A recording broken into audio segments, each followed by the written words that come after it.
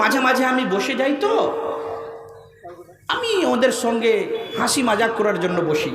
আরে আমি তোমার সাথে। وَإِذَا خَلَوْا إِلَى شَيَاطِينِهِمْ قَالُوا إِنَّا مَعَكُمْ وَإِنَّمَا نَحْنُ مُسْتَهْزِئُونَ اللہ يَسْتَهْزِئُ بِهِمْ، اللہ نے فرمایا اللہ ان کے ساتھ مذاق کرتا ہے، استہزاء اڑاتا ہے ان کا۔ اللہ اکبر۔ یہ منافقین کہاں پیدا ہوئے؟ مدینہ میں، مدینے کے اندر منافقین پیدا ہوئے۔ نبی صلی اللہ علیہ وسلم کے نبوت کی زندگی کتنی سال؟ 23 سال۔ کتنے؟ 23 سال، 40 বছর 40 سال کی عمر میں نبی کو نبی بنایا گیا، محمد عربی کو۔ 13 سال تک آپ نے صرف توحید کی دعوت دی، ایک اللہ کو مانو، ایک اللہ کو مانو۔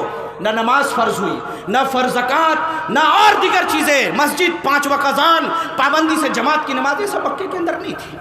13 سال تک مکہ میں توحید کی دعوت دی، اور مدینہ میں کتنے رہے؟ 10 سال۔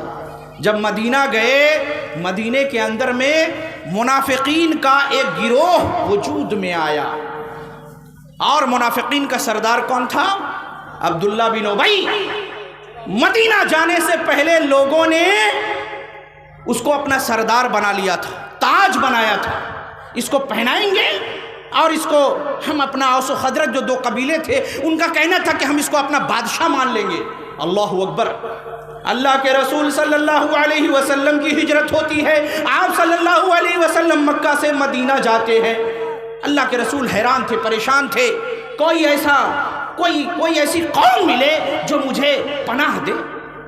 نبی صلی اللہ علیہ وسلم تو نبی بنائے گئے، فرشتے اور ملائکہ آپ کے مددگار ہیں، لیکن نبی دنیا میں اپنا کوئی مددگار کھوج رہے